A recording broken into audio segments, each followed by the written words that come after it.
You by NTA. Psst, you in the air-conditioned office with the itchy throat. Strepsils.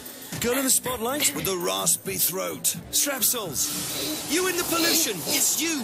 Dry throat. Strepsils. Hello in the downpour with the scratchy throat. Take Strepsils. Strepsils, with its soothing medicinal ingredients, will heal the harm done to your throat from external factors. Strepsils. Strepsils. Strepsils, for a dry, itchy, raspy, scratchy throat. Team huddle. But we lost. Don't be tired, guys. This isn't a loss. It's a practice for winning. Nothing makes a mother prouder than seeing her child growing up. But I know as he learns to lead, he'll face even more dirt, germs, and risk of illness. That's why in changing seasons, you need strong Dettol protection. Because Dettol protects from up to 100 illness-causing germs. Growing up needs Dettol protection. In line with the vision of promoting probity, accountability and transparency in the management of public funds, the Office of the Accountant General of the Federation has unveiled Compendium on Fiscal Rectitude in Government Revenue and Expenditure. The Treasury Journal that we've recently launched dwells largely on the operations of the Treasury, and in particular, the reform initiatives that we drive as the Treasury, namely the Treasury Single Account, the IFSAS implementation, the IPPS, and a host of others. Very incisive and educating. Grab a copy of the Treasury Journal from your vendor and get abreast with financial transactions such as monthly allocations within the federal, states, and local governments, Buhari's transformation policy on the Treasury, inroads to IGR, and many more mixed grilling stories. Remember, the Treasury Journal is a dependable ally for researchers, financial institutions, the academia, and policymakers. Treasury Journal, a fiscal rectitude in managing public funds. These days, people get their news and information from more media sources than ever before. Some of the news and information given are fake, unverified, doctored, and manufactured to create confusion, stir disaffection, and cause disunity. Before you believe or share any news, ask yourself, is this real? Is it from a credible source? Is it verified or verifiable? Fake news is dangerous, whether you do it for fun or for political gains. Real people can get hurt. Fake news, don't create it, don't spread it. This is a public service announcement from NTA. Your perfect family is under threat by germs. Infectious diseases are now the world's biggest killer of adults and children.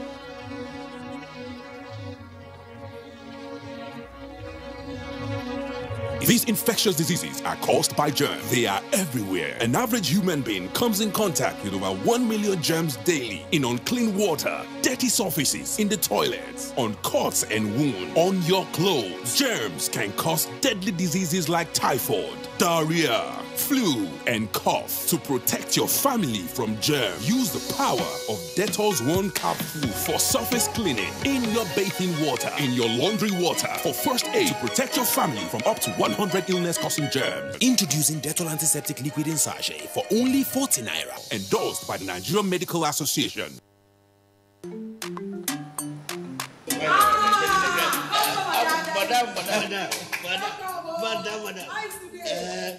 Brought us as usual. As usual. You have no problem. You are welcome, sir.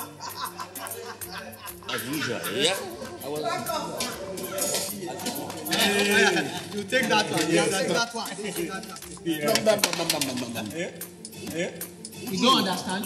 We want Nigerian homegrown rice. Finish. You don't have? You don't have? Join the rice revolution today. No other rice that tastes like Nigerian rice. Are you sorry? That's the Nigerian rice you are talking about. Chocolate made in Nigerian rice. Healthy food. I'm going to bring Mrs. Mobu to come to chocolate rice of made in Nigeria here. And see how it are made. Correct. And how they are cook it. Correct. Homegrown rice are good for your health. It boosts our economy and give employment to our people. This message is brought to you by the Federal Ministry of Information and Culture.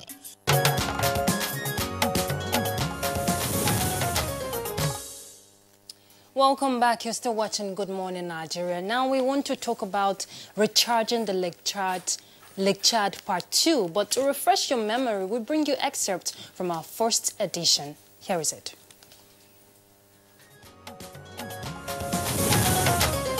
This shrinking of the lake is a sort of natural phenomenon because if we go by history, there are reports that the lake shrinked for some time. But Lake Chad water is a renewable water. When you are removing the water, you just have to get a replacement. So to at least look at it in that aspect, the most important thing is to have a good water management that will save the lake. So if we have a solid water management practices in the best possible way that will lead to reducing of wastages, there is no reason why we cannot address the issue of the Lake Chad. But having gone this far, having lost more than 90% of the water bodies, you cannot now think of relying on the traditional sources of recharging the Lake Chad to work again. That's why the President is passionate about the interbasin transfer, which is seen to be the only possible solution now. Beyond the issue of conviction and appreciation of the problem, there are also matters of finance, which really the minister has spoken about. It's the biggest threat to the recharging. I think politically the president has done so much bringing together all of the neighbors, and the fact that even countries in the Congo region are agreeable to what we want to do. But the thing is that there are technical and financial issues beyond the capacity of all of the countries in the region, including Nigeria. I've seen figures being speculated of about $15 billion just for the feasibility. This report has just indicated feasibility alone, 1.5 million euros. So it's a challenging situation. But the rich countries can do it if they are persuaded, and if there is a sense that it could also be a business, that it's money making, and people can make countries can make money, from doing this.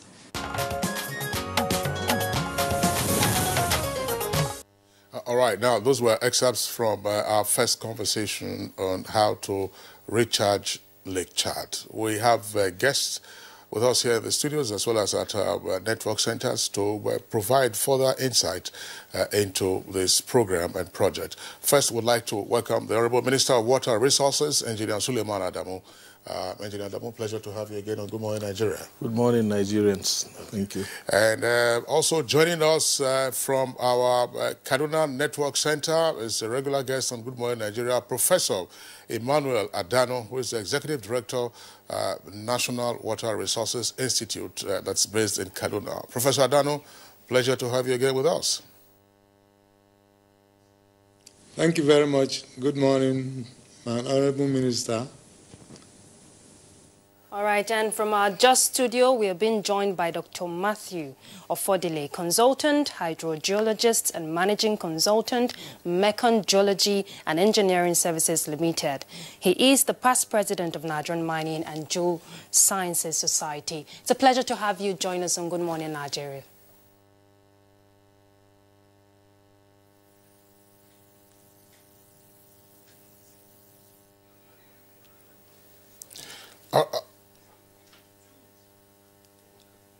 All right, I'm sure that we'll clear that up with our Just Network Center. Dr. Matthew Ofodile is a senior citizen, by the way. It's been around for several decades. I'm sure we'll get to get some more insights from him in the course of the conversation. But let's begin straight away by going to the Minister of Water Resources, Engineer Suleiman Adamu. Engineer Adamu, we've had the opportunity of discussing Lake Chad. Remember, there was a summit earlier this year. We had you as a guest on Good Morning Nigeria, and some perspectives were provided. But again, let's contextualize the story of Lake Chad, how it shrank from its previous size to just to about 10% of what it is today. And President Muhammadu Buhari has, in recent years, been a champion of recharging the lake. You have also been present at some of those international fora at which the President has spoken about this. What are the vibrations you get from the audiences that listen to the President's impassioned plea for their assistance in seeking to rewater Lake Chad? Well, initially, I think the first time that President Buhari spoke about this issue was during the COP21 conference in Paris. And he was not the only one that spoke at that time, because all the presidents of the member countries of the Lake Chad Basin Commission were also present. At least Chad and Niger were visibly present there. And they did speak about the issue of the Lake Chad, specifically about the issue of recharging. But at that time, I think the opinion, or the preponderance of opinion as far as the Western countries were concerned was just the need to do adaptation and resilience action, initiatives. And a program was launched sponsored by the World Bank and the French Development Agency, seeking for about, I think, $800 million or thereabout to support these adaptation and resilience action plans, out of which the World Bank itself pledged about $200 million. So it was launched at that event. That was the general opinion. But I think over time, going forward into 2018, we've begun to see a slight shift. Still, most of the developed countries of the world are skeptical because of the huge money involved.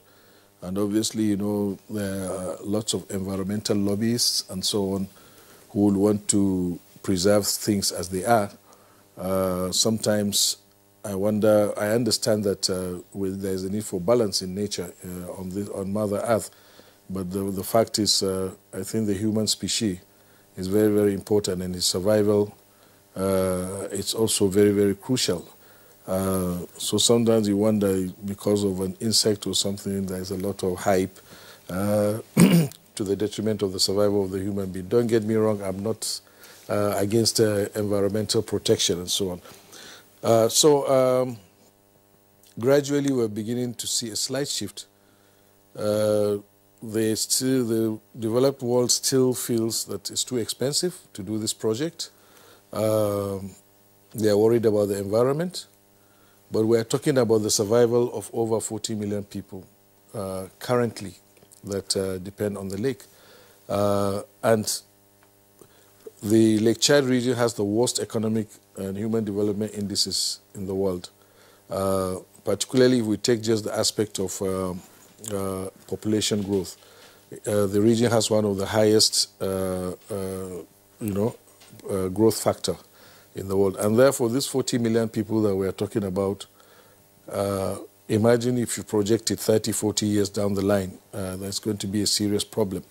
So anyway, I think also because of this serious issue of migration, and President Buhari tried to show the world that there is a link between all these young people braving the desert and crossing the Sahara, across the Mediterranean, trying to go into Europe, which is becoming a menace for the European countries, and showed that there is a need to do something so that there can be hope for the young people around this region, to the extent that they don't need to start thinking of going up north looking for opportunities. And of course, There's the issue of security. We all know one of the major reasons why we have serious security challenges in that region is because the economic value of the lake is shrinking along with the shrinking of the waters. We know, with the depletion of the lake, and therefore that has led to youths becoming restless, and at any opportunity they get there, joining all these terrible groups that we have, the Boko Haram, the various factions and so on.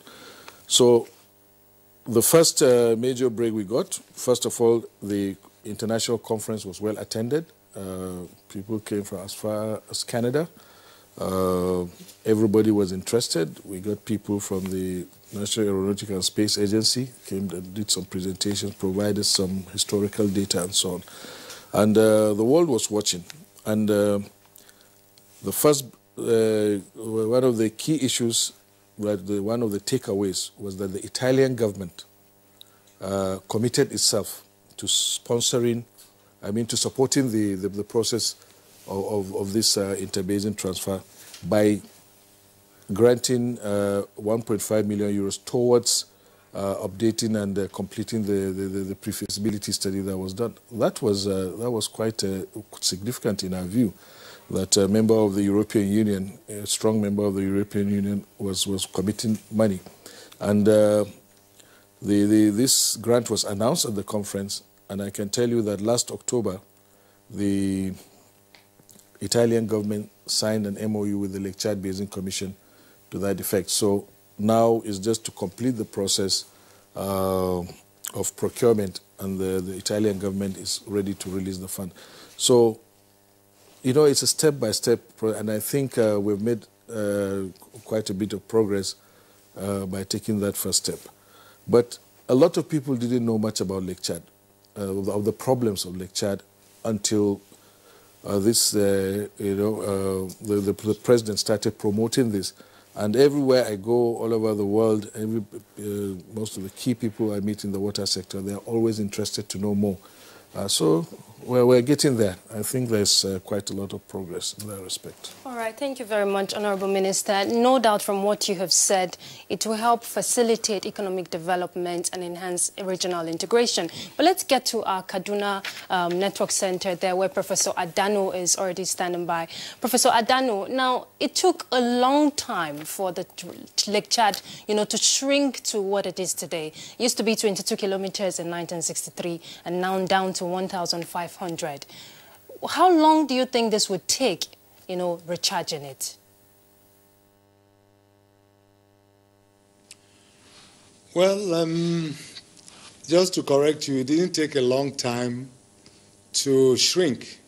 Relatively, if you talk about shrinkage, from 1963 to recent, it's not long in human life, especially in development and water resources management.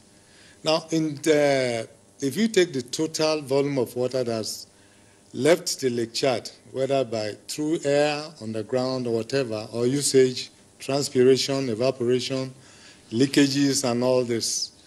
Now, if the water transfer project takes off, it may just, if it takes off today, it may take us about 10 years for us to get the minimum recharge level that will cover the surface of the Lake Chad, and also at least try to moisturize it so that most of the islands in it are filled up. That will take, maybe if you take the total volume of water that has left the Lake Chad and the total volume of water that might get in there to fill it up, it can take us up to 20 or 25 years. But we don't have to recharge it fully for us to benefit from whatever we intend to do. You can have it peripherally recharged while we continue to be pumping water from the transfer. It will keep getting in and filling it up depending on the extraction rate, because you need to use it for irrigation and all water supply and other water usage sectors. So it may take a long time, but if we get the minimum that is required to at least bring the life substantially to an appreciable level, that is not too much. Maybe in 20 years we can get that. Okay, Professor Adano, thank you very much. We'll pause you in the meantime. I'll return to you subsequently. Let's go over to our Jos Network Center and see whether we have clear access now to Dr. Ofodile. We earlier introduced him, but unfortunately we didn't have his audio. Dr. Matthew Ofodile, if you can hear me loud and clear, I would like you to speak to this. We didn't have it in our first discussion on this subject matter, but you are a veteran of hydrogeological activities in the northern part of the country. What we know as of now is that climate change and other factors were responsible for the shrinkage of Lake Chad. Do you have further information on this and therefore what to watch out for in the course of recharging the lake? Thank you very much, Mr. Presenter. The issue of climate change started creeping on us over time. It's not something that started today. In fact, it started prehistorical times, in geological time. We've had climate change come and go.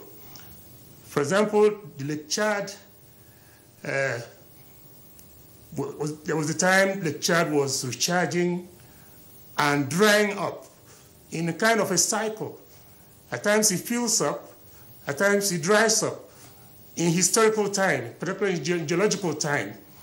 But what we are witnessing today is a climate change, I would say, of our time, where the Sahel is moving southwards. And this is causing a lot of rivers, the rivers that used to recharge the Lake Chad, to dry up. And we have some prominent rivers, most of them from Nigeria, from the wet part of the country, like the river Yetseram, the Komadugu Yobe, Hadejia, and several other rivers, and of course, the Chari and Laguna that come from the Cameroon side, the Congo side of the basin. All these rivers are beginning to shrink, and the supply they used to give to the Lake Chad was drying up.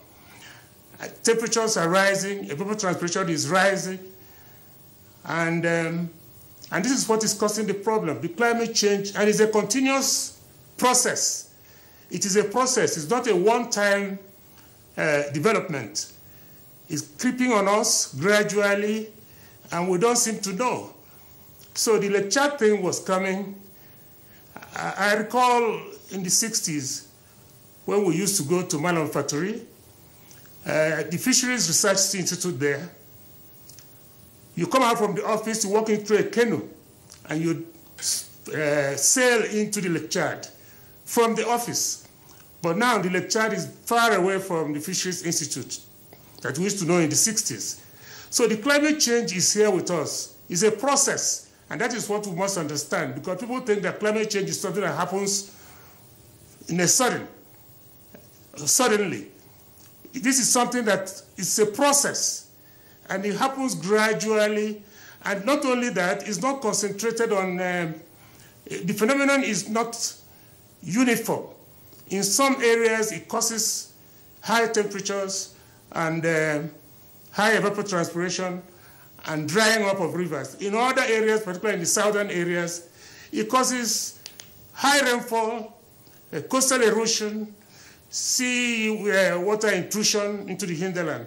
So it's a process that happens, and the effect of that process changes from place to place. So this is what is happening. So we still have high rainfall in the southern part of the country, while in the northern part of the country, we're beginning to experience drying up, increasing temperatures, and evapotranspiration. Thank you very much, Professor Adano. Now, let's get back to you, Honorable Minister. Now, there are concerns, from what he has said, that if, Ofodile, I beg your pardon. Now, there are concerns from what he has said that, this interbasin transfer from the Congo, if it is continued, since that's the only way, it might pose a threat to that region, talking about drought. Because now part of the plans is through 2,005 kilometers navigable channel from Ubangi, river through the Congo Basin. How prepared are we, for such huge project?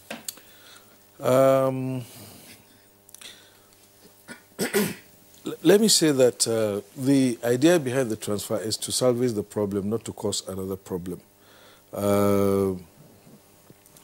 It's about what we have now based on pre-feasibility studies, about 2,400 kilometers. There is no problem as far as causing a problem in the Congo, as far as, kind of depletion of the resources in the Congo Basin is concerned. Because the Congo Basin has a huge rainforest. It's a very wet climate, and billions of cubic meters of water just drain into the Atlantic Ocean annually. Based on preliminary analysis, it's been shown that what we need to recharge the Lake Chad is only about 8% of the total amount of water that drains into the Atlantic Ocean. I don't think that is too much of an issue. That region is probably one of the regions that Dr. Ofodile was referring to that has excess water, and maybe it's going to happen for a very long time.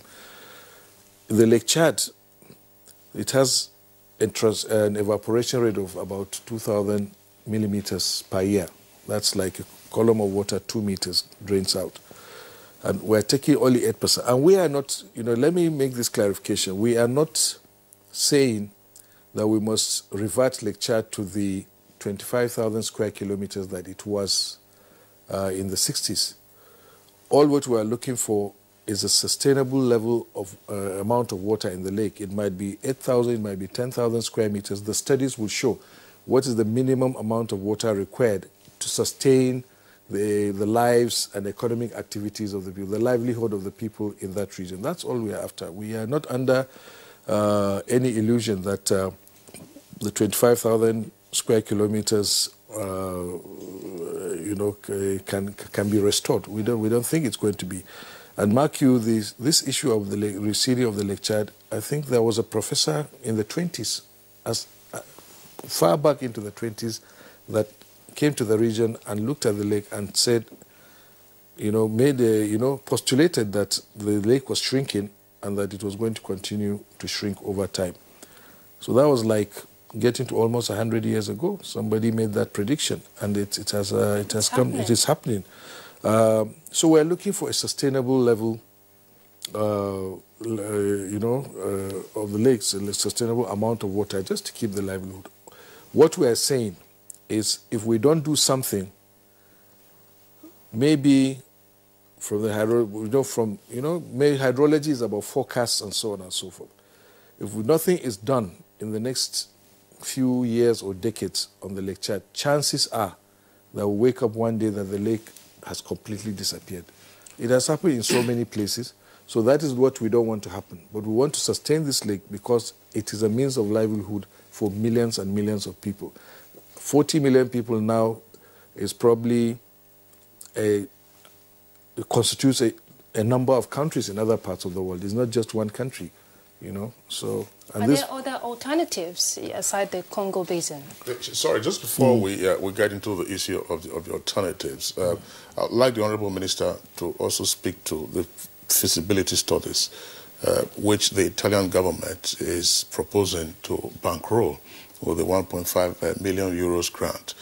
What are the timelines that we have to say pre-feasibility, feasibility, and then, of course, when the funds are available, when the work begins? Yeah, well, let me say that a pre-feasibility study was conducted between 2001, I think, 2004, or 2004, and it was the report was presented and adopted in 2012. But the technical expert at Lake Chad Basin Commission studied the report. There were 3 options were provided. Only one option was taken as the most viable, and that was the option that was estimated at $14.5 billion. But LCBC felt that the feasibility study had not gone far enough, and it needed to be updated.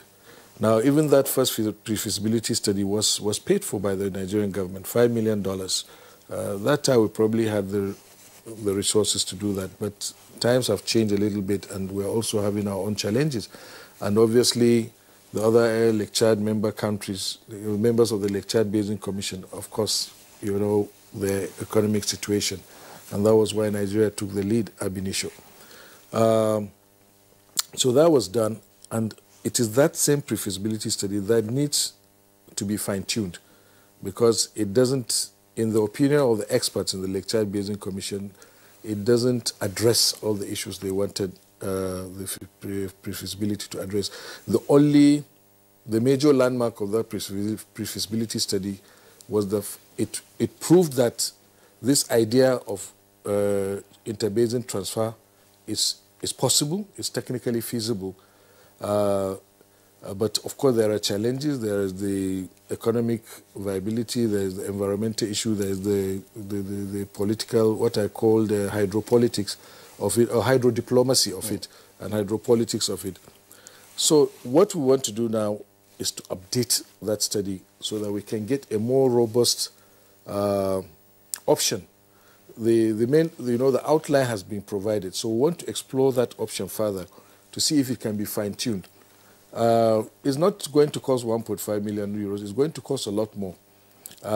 When we started talking about it, a Chinese company came, and you know the Chinese are the leading experts now in the world in interbasin water transfer. They have completed the south-north, well, they're still working on it, but they've finished the phase 1 of the south-north interbasin water transfer that has a total network of over 4,500 kilometers.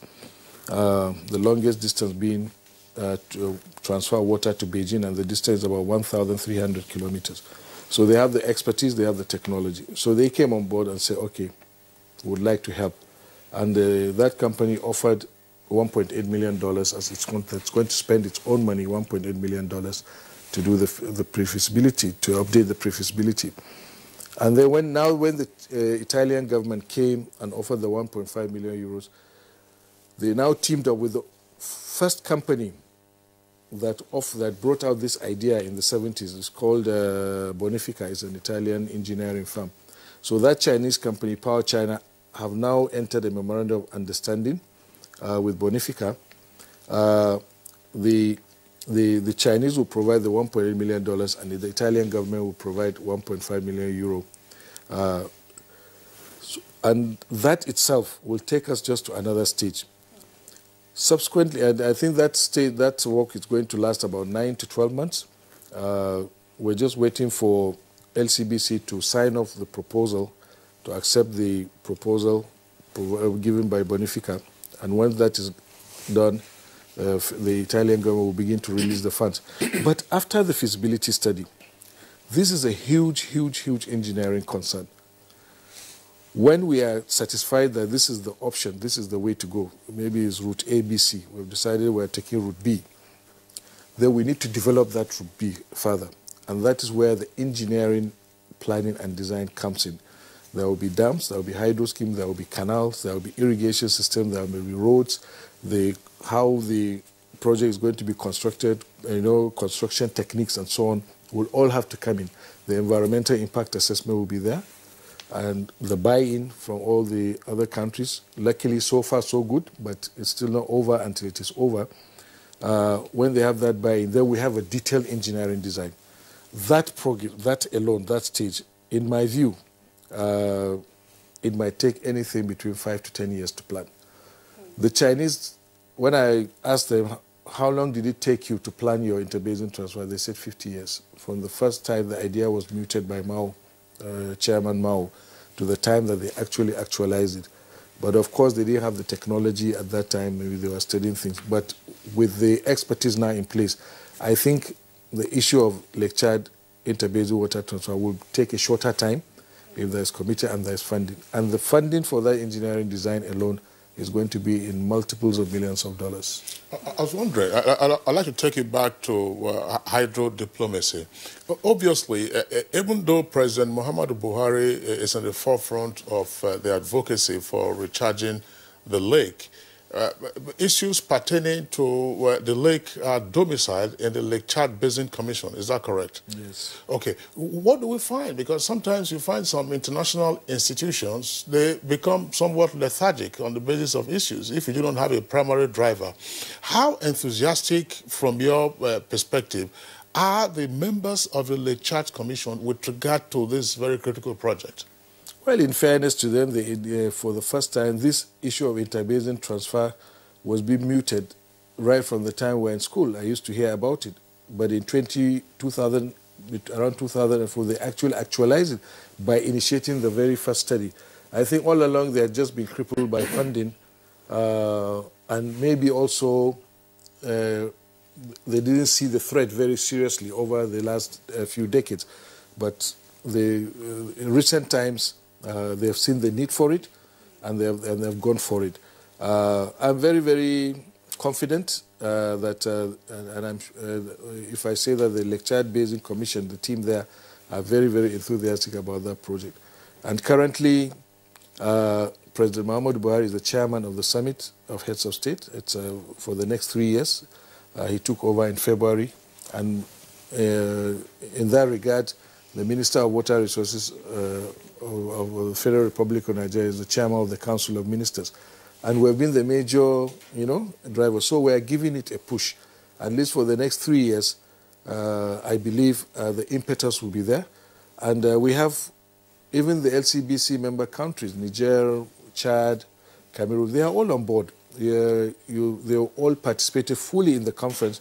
And the beauty of that conference was that some countries of the Central Africa, the Congo Basin, the Central African countries of the Congo Basin, like Angola, Gabon. The president of Gabon was here personally, and made strong commitments towards the project. I think our biggest challenge is just going to be mobilizing the resources to be able to do it properly. First of all, we need to have a clearer direction as to which method, which route, what are the components of this project to make it more economically viable. That is one. Number two, we need to mobilize the resources and then also be in the planning process, be able to deal with the issues of environment, issues of taking care of the interests of other countries. That's what I mean by the diplomacy. We have to do a lot of horse trading and also providing assurances to the people of the Congo Basin in particular that this project is not detrimental to their environment and not detrimental to their interests. We also have the challenge, as you know, the Central African region is unstable and so on. So there are a lot of things there. But, the idea has to be kept burning, and we have to keep moving. Okay, thank you very much, Honorable Minister. Now let's get to just where Professor Adano is.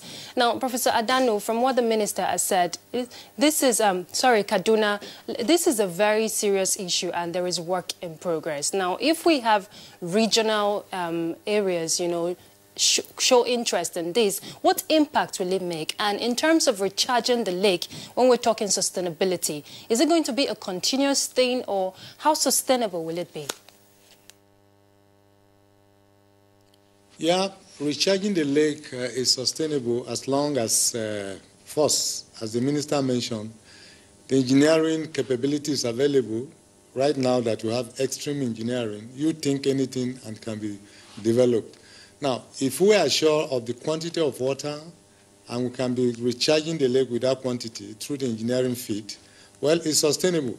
But one other thing we have to be careful with, if climate change is a phenomenon that is natural, if the total quantity of water available from where we intend to take this water from decreases, the volume of water that will be allowed to get to Lake Chad will also decrease, in which case that sustainability will depend on the fluctuating level of needs there. So, but looking at the amount of water available there, if it is sustained, I think it is very sustainable if we keep pumping a specific volume of water constantly for as long as we can sustain it. Now, the Honorable Minister was talking about the diplomacy. It is very important that we take that very seriously. I remember sometimes, some years ago, when this thing was muted in, or was discussed, in Europe, some people were not in support of it.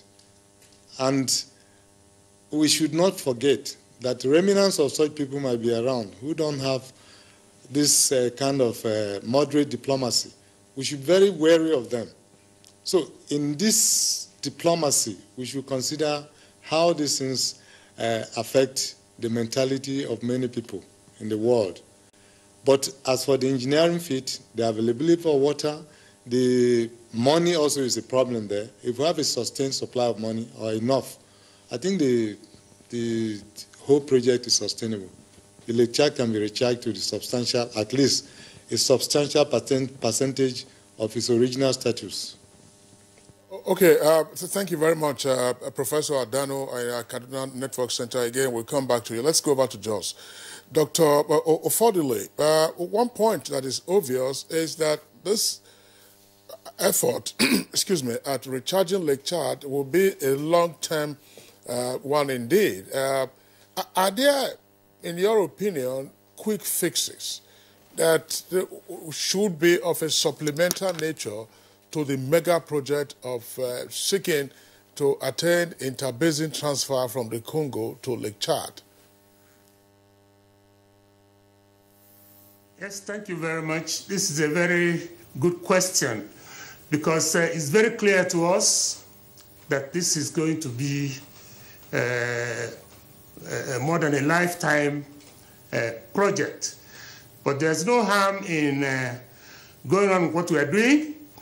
I want to say that we should think of a plan B, something in the interim, something that can help us sustain the livelihood of our people. For many years now, we've been talking about internal interbasin water transfers.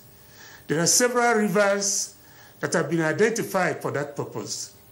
Unfortunately, these internal interbasin transfers have not been considered at all.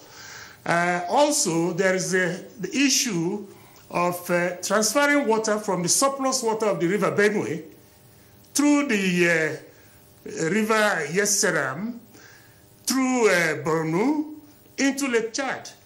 This will be a purely internal project. It will be devoid of all these encumbrances of diplomacy and international commitments. You know, we can do small projects that can recharge our dwindling river system, particularly in the north, in the Sahel region. For example, the Hadejia Komadugu drainage system is drying up. And we have a dam at Chalawa that is taking a lot of the water that is supposed to be going to Lake Chad. Now, the Hadejia River doesn't get to Lake Chad anymore. Together with this, the drainage system of the Komadugu Yobe. So we have to find a way of recharging those internal drainage systems to sustain the recharge, not just the recharge, also the irrigation demands along the channels of those rivers. We also have to bear in mind that over the years, this Sahel region has been scorched up, so much so that even when you start recharging, the ground alone will take a lot of initial supply into the area. You know, the water tables have gone down very low, and the soil is very thirsty. And by the time you start recharging, and then you're providing water for irrigation and all that, there'll be very little left to recharge the lake. So we think that the plan B we should consider, side by side with the international project, should be looking at diverting water, the surplus water from the River Benue, which is a big threat to the southern regions of the country. Because the water from Benue and Niger that converge in Lokoja to flood the southern areas of the country is a big threat. And we should find a way of harnessing those surplus water resources and use it to recharge some of these rivers that flow northwards into Lake Chad. I think we should consider a plan B, because the international project of diverting water from Congo is more than a lifetime project. In fact, maybe by the time it comes to fruition, maybe the communities there may have been wiped out. So we need something in the interim that should be immediate, that should give us at least a breathing space while we are attending to the international project. I'm recommending seriously that we look at the small interbasin transfers that have been recommended over the years. You know, for example, I mentioned River Benue. There are other rivers nearer that is in the southern part of the Sahel region, which have some element of water surplus, which can be diverted. Small projects that can be handled with or without international support. All right, Dr. Matthew Afodele, thank you very much for your perspective. Again, we're going to take a pause now and return to our guests.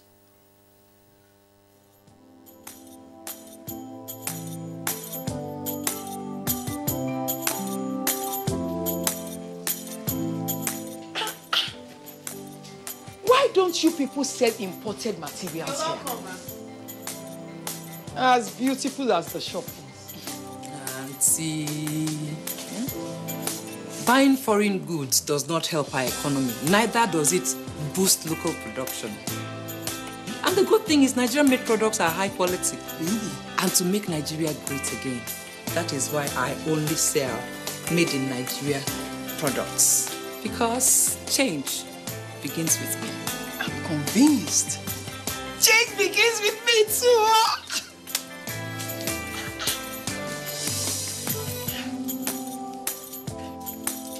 Change begins with me.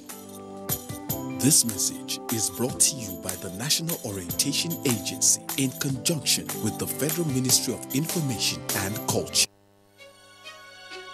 Your perfect family is under threat by germs. Infectious diseases are now the world's biggest killer of adults and children.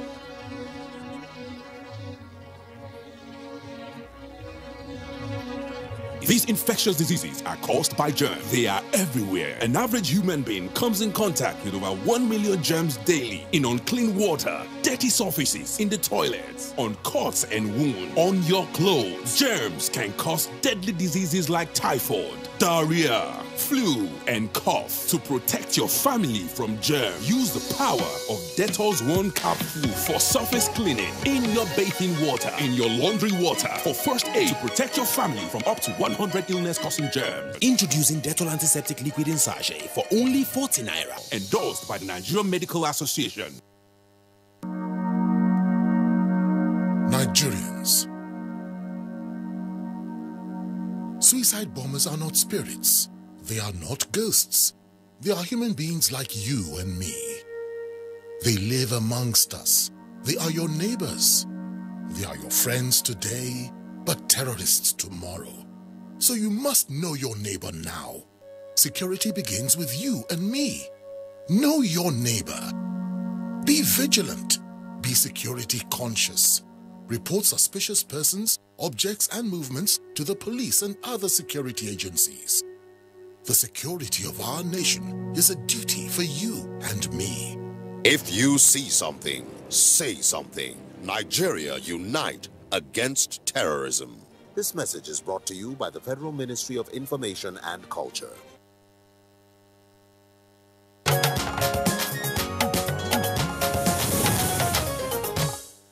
All right, you're welcome back, and it's still Good Morning Nigeria, live on the network service of the Nigerian Television Authority. Before we went on a short break, we listened to all our guests, and in particular, Dr. Afodele in Jos, responding to what should be interim measures while we await the international effort to recharge Lake Chad. Let's return to our Abuja studios and get a perspective of the Honorable Minister of Water Resources on what should be a plan B.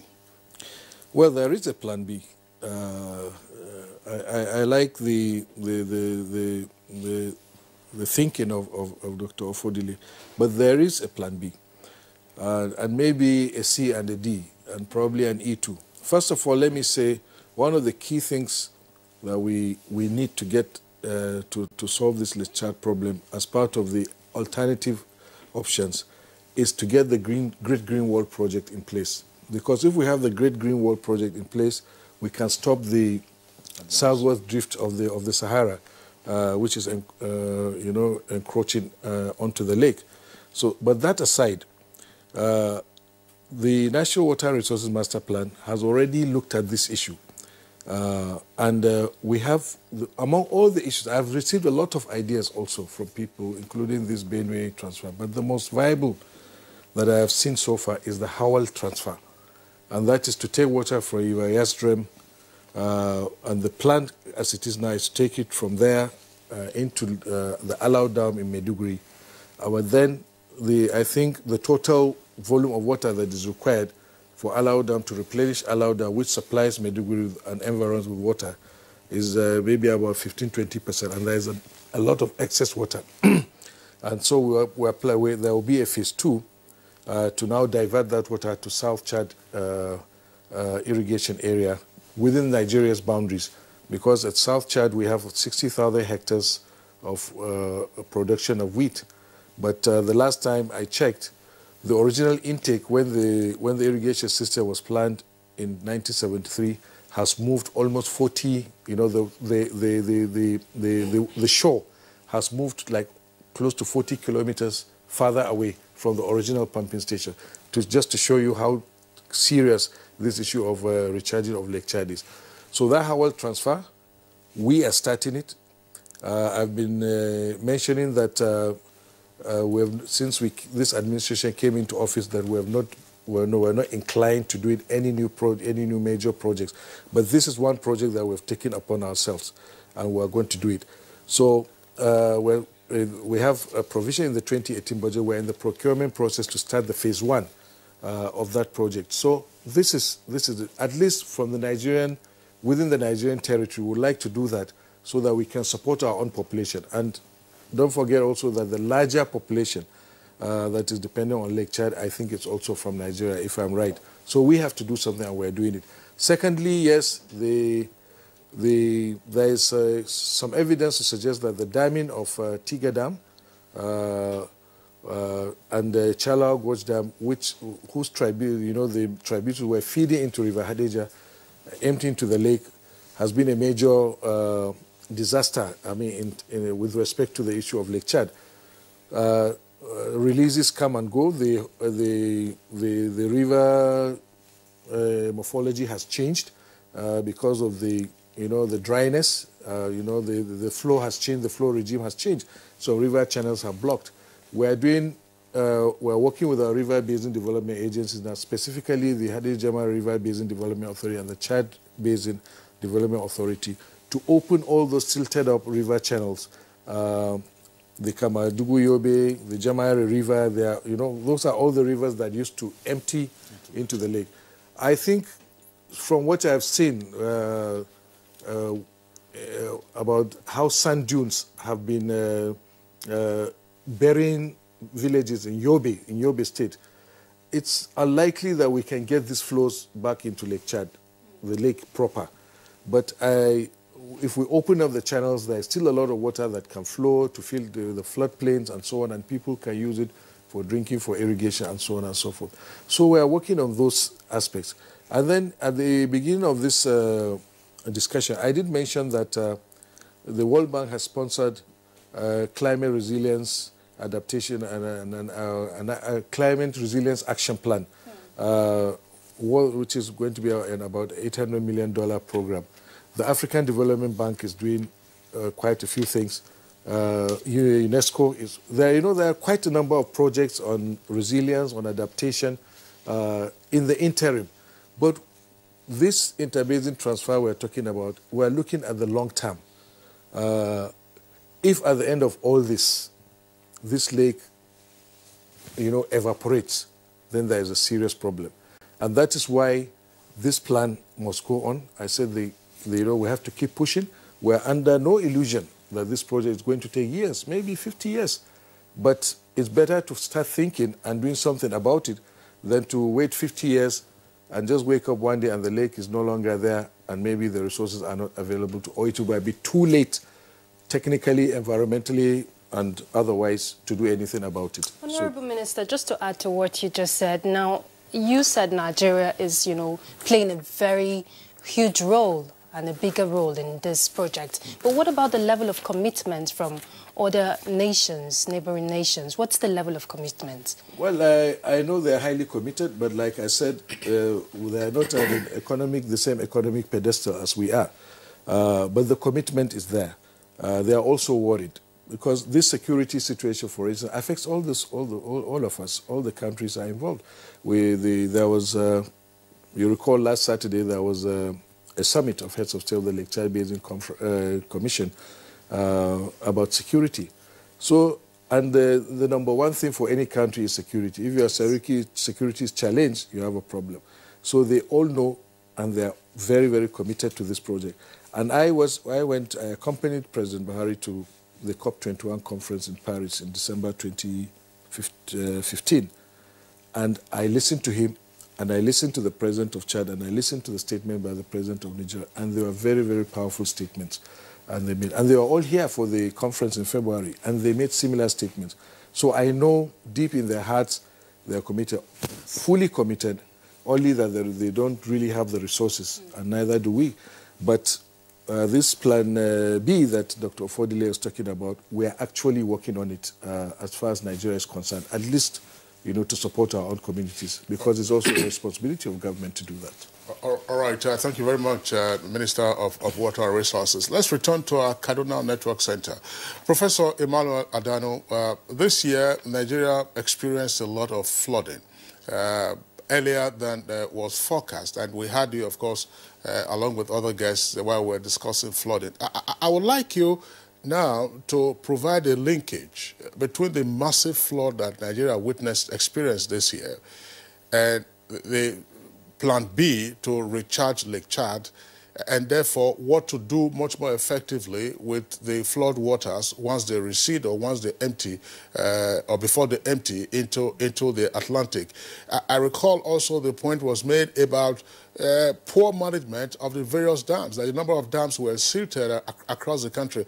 What is the interconnection amongst all of this? We're having this regular flooding now, silted dams, and the fact that Lake Chad itself is thirsty for more water. Yeah, thank you very much. Well, if you are a scientist, it is very easy for you to mix them all up and explain. Well, the flooding this year came earlier, as you said, yeah. But if you notice, the flooding of 2012 was blamed on waters from the Benue, the Labdo Dam. This year wasn't Labdo or Benue or anything like that, because we had waters higher than what we experienced in 2012 when Labdo had not started spilling. So the internally generated water within the country, the water resources internally generated, has a way of finding its way and distributing itself along the valleys. And that's what happened. If you have high rainfall anywhere in the country, there's that possibility that it can be distributed anyhow. But one other thing, linking it up again, is that the valleys are substantially incapable of taking this volume of water within their confines. This is because of degradation of the valley, the land, and filling up, siltation, and all this. That's also part of it. So if you put all of them together, you can link them up. Now, our dams are getting silted. That is very true. It's also part of the general land degradation from ground surface water movement, even occupational activities like farming and many other things that happen on the surface of the land. So the water is moving, taking sediments and depositing them in valleys, which are now silted up. Now, the volume of water that we have in the country, whether we can channel them towards the lake. Dr. Fodile mentioned something there. Our minister actually said the right thing that we are supposed to be doing, and we are doing. There's one other thing that we have not considered very seriously. The Jos Plateau, or the Jos environment, is responsible for the development or the origin of many rivers that convey a lot of water in the country. Jamare is one of them. We intended putting a dam. Kafinzaki, it's got to position because the downstream environments were not receiving water, and that was the only water that was trickling down after the damming of the Hadija wing. So they didn't want that dam to come up. But if we have this dam as well, let's appeal to their conscience. Try to tell them that if we have enough water, then we can release, and it can also go down there. But the period of the construction of the dam is a period we have to contain, make alternative arrangements for them to have at least water supply that can provide some succor to them. But we need to have that dam, if it is, because the Jos Plateau is highly rich in water resources. It has produced, River Kaduna comes from there, Gongola, and many other rivers. So, but the water just goes. So if we can construct some dams that can direct water into the Lake Chad, it is good. Now, the high water transfer, the Honorable Minister is talking about, it's been on the drawing board for a long time. And if we do that, it can substantially minimize some of the peripheral problems they have along the lake. It will not take water to the lake, because even after the irrigation project, there's a huge ball we call the Jire ball, which is very, very permeable. Water goes there and sinks. Even if it sinks, it is still a water save for us. Now, considering a huge, very huge project that can take a large volume of water from the south to the north. You know, we pump oil from the south to the north. Is it possible for us to pump water in the same mode? Let's consider this. If it is feasible to recharge a substantial part of this periphery, I think it is very necessary for government to look at it critically. We have enough of water in the right-wing part of Nigeria. That is the Benue wing, because the Cameroon Mountains that provides this water is highly resourceful. It has the highest per capita or specific yield of any region in Nigeria, just as Jos. I think we should also look at that and see how we can move water. Money is going to be a problem, but let's see how we can solve this problem. Because the problem arising from the lake today, drying, is very severe. It's an international problem. Now, on the other side, we have a situation where even in Nigeria, even if we are supplying all the rivers that contribute to the lake, if they are fully recharged and are supplying, it will not constitute more than 5% of the total volume of water in the lake. So, on our side, it is still a problem. But the Chari River that gives us most of the water, Cameroon takes part of it. There's a region in Cameroon that will have huge irrigation. We should appeal to them also to allow some water to go to the lagoon and then make the Chari to charge this lake. I think we need diplomacy in that area. But in Nigeria, I think we should think further to see how we can use this internally generated huge volume of water. You saw it from the flooding this year. It was not coming from anywhere other than internally generated. If we can manage this water very well, I think the problem is not too much for us to at least scientifically think out. Professor Emmanuel Adano, thank you very much. Just before we take our tweets that have come in from our viewers, and while we are still on the subject of what to do in terms of the internal basin transfer, the point that Professor Adano was making was indeed one that also came up when we had the part one of this conversation. I would like Dr. Matthew Afodile in our Jos Network Center to respond to that. Is it possible, for instance, I mean, you have a network of pipelines channeling crude oil from the fields in the Niger Delta to Kaduna, for instance. Can we have also a network of pipelines channeling water from, say, River Benue at regulated intervals to Lake Chad? Is that a feasible project? Well, in fact, that is an indirect way of doing interbasin transfer. How you do it, whether by pipeline or by channeling water or pumping water into existing river systems to act as conduit to carry your water to wherever you want it, is a kind of transfer. So what we're saying is that, in fact, I would like to commend at this stage the work that NISA is doing, looking at the various river basins of the country. The hydrological areas are the units of water resources management, and that will help you to determine areas with water surplus that you can transfer. Mind you don't just transfer water for transferring sake. You must do the water budget and determine whether you have a surplus to transfer. Otherwise, you'll be creating more problem. If you take water from areas that have water stress in order to satisfy another area, you create civil strife. And this is what is already happening in some of the northern parts of the country, like the Hadejia. There's been a lot of civil strife there, because of water. Because the amount of water flowing down from the Chalawa end and Kanu and all that to go to the Lake Chad, it's not enough to meet the irrigation needs along the river channels.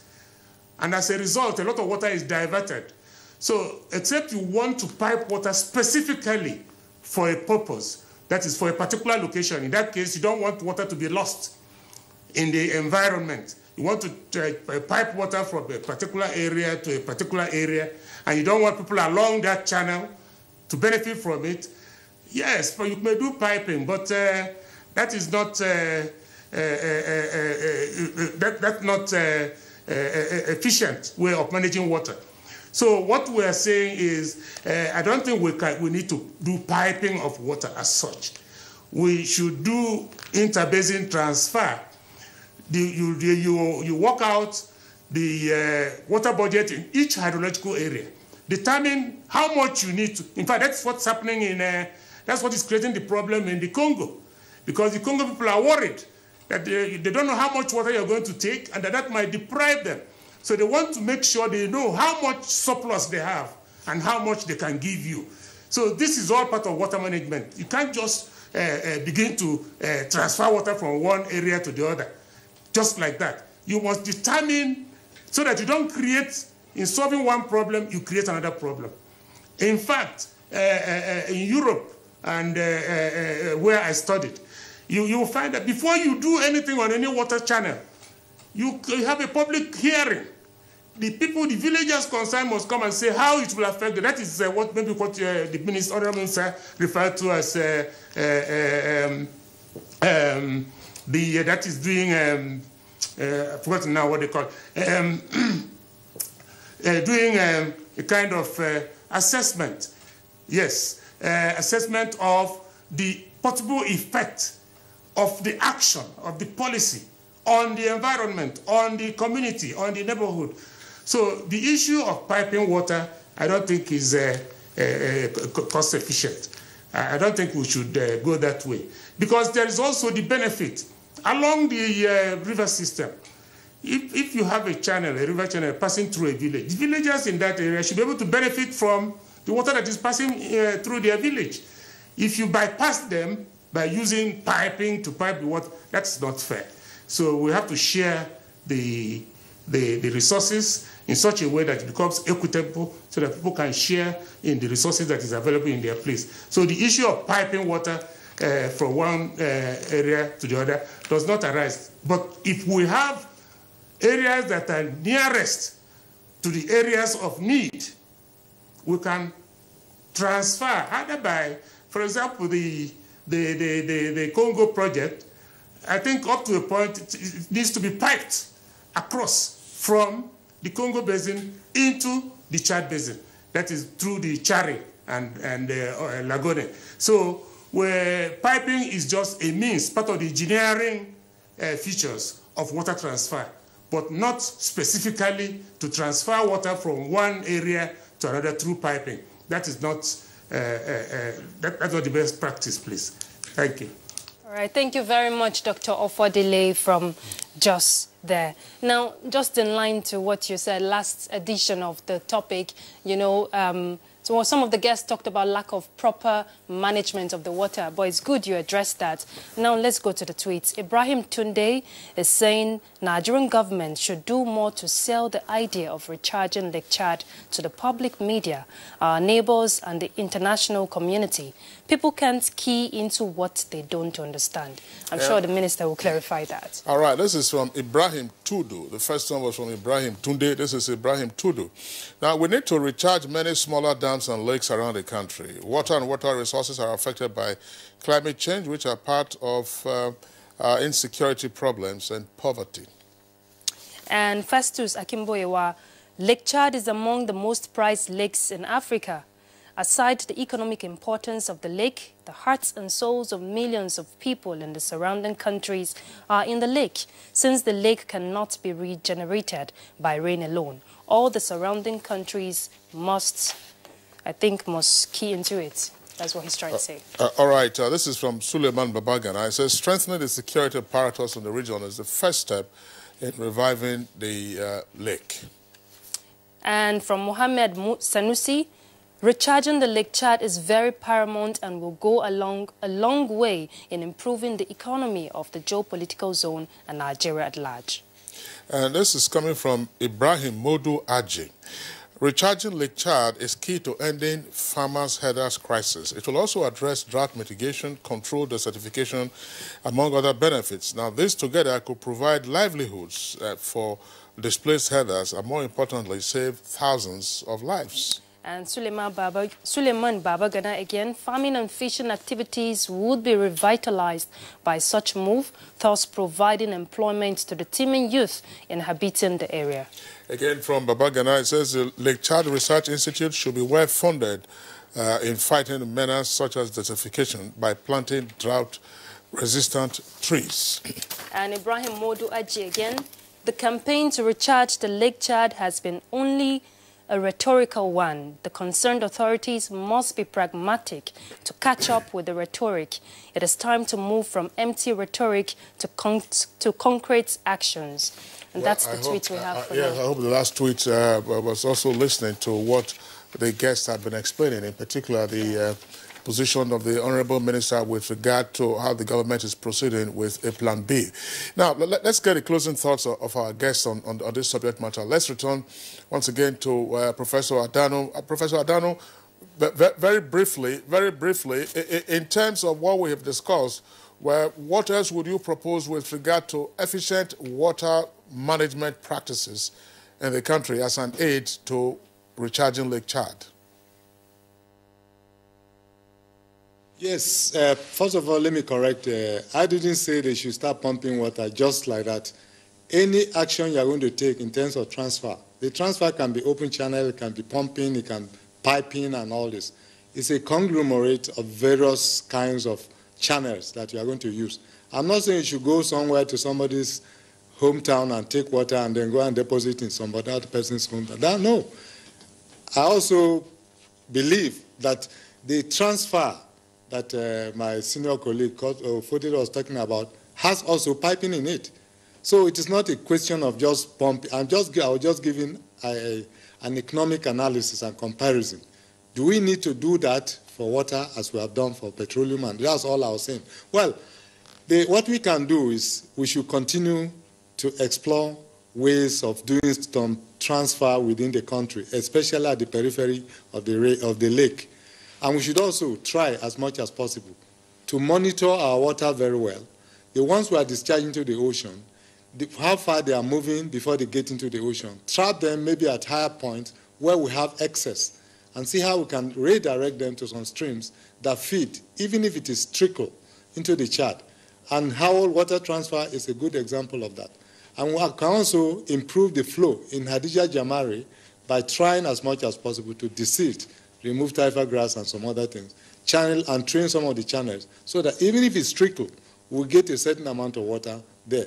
Prior to this time, when the Hadija Komadugu Yobe problem came, the international community was concerned because the wetland, the Nguru wetland, was their interest, of their interest. Pelagic birds that came there were coming there to migrating there to breed and get back, was stabilizing the environment in the Netherlands area. So that was their concern, how to get water in that environment. But we need to go beyond that and see how we can get water within the country and allow it get trickled, even as small as it is, to get to those environments that can give us. But in the neighborhood, Cameroon should also be advised to allow some flow of water through the lagoon, the principal tributary of Chari, to get to Lake Chad from the southern basin. Thank you. Very much, Professor Adano. Let's have the Honorable Minister, respond to what he just said very briefly as your closing remark. And just to add to that, it's a collective responsibility for the success of this project. What is the role of every individual in Nigeria? Well, absolutely. I think, first of all, this general idea of conserving water, it's very, very important for all of us. I think because we don't pay too much for water, we don't seem to appreciate the importance of water. So, but it's not drinking water that is a problem, but water used for other things, for industrial, for irrigation in particular. These are waters that have high demand. What we are trying to do as part of the process, the whole Sahelia region now, we are rethinking our irrigation process. We're trying to bring in smart irrigation techniques now for farmers. It's going to take a long time for us to get them to change their practice, but we're beginning to do that. We're doing some pilot projects now on drip irrigation. So if we can do that, we'll be able to resolve some of the issues. And I've also mentioned the fact that Hadejijamare River Basin and Chad Basin, they are working towards opening up some channels, to allow water to flow, to reclaim old floodplains and so on. But I really am skeptical about, with all the water resources of this country, I think unless we are going to channel everything into the lake, it will not make much of a difference in my view. But I'm not the expert like Professor Adao and Dr. Fodile. They have probably the data. But I feel that we don't have enough resources, even from Benue, to make any significant impact. I'm not saying that water cannot flow, maybe from Yazdrem into some parts of Lake Chad, but the impact, I don't think, can be felt. I don't think we can feel the impact without the Trans-Aqua interbasin transfer from the Congo. I agree with him on the other issues of, opening of the Chari and Logoni, because these are the two primary rivers that have been feeding Lake Chad. We need to improve the river regime to ensure that happens. But we also need to conserve our water in everything that we do.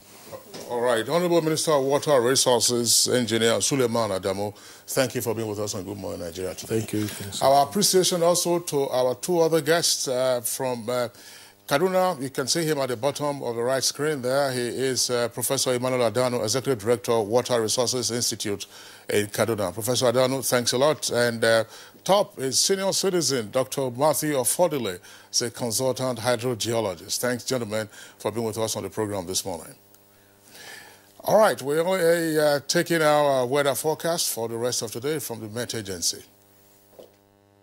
A warm welcome. In the last 24 hours, the country experienced increase in temperatures where Adamawa and Abuja recorded about 37 degrees Celsius. But with this massive dust plume over Chad Republic, in fact, it is the largest this dust season. Now, it is expected that this dust will inhibit solar radiation from reaching the Earth's surface. Hence, a drop in temperature is anticipated in the northern and central parts of the country in the next 24 hours.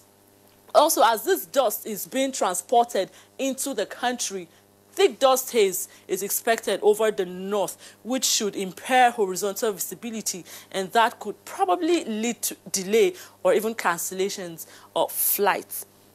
However, it is likely that few cities in the northwestern parts of the country could record better visibility. Now, the central region is expected to experience moderate dust haze with possibilities of very poor visibility in some locations. The inland areas of the south are likely to be sunny and hazy, while the coastal belt could see some patches of clouds. And this situation over the country should last throughout the day. I am Imara Joyce Interim. Here is the temperature forecast across selected cities. Thanks for watching. See you again.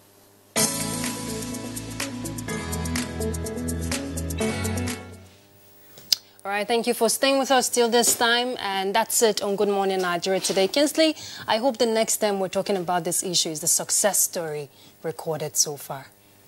All right. That probably will be too soon if it's a 20, 30, 40 or 50-year project. Okay. All right, so that's it for us on Good Morning Nigeria today. We're back tomorrow, same time, 7 o'clock in the morning. My name is Kingsley Osadolo. Do have a lovely day ahead of you. And I'm Ruth Aguele. Enjoy the rest of your day.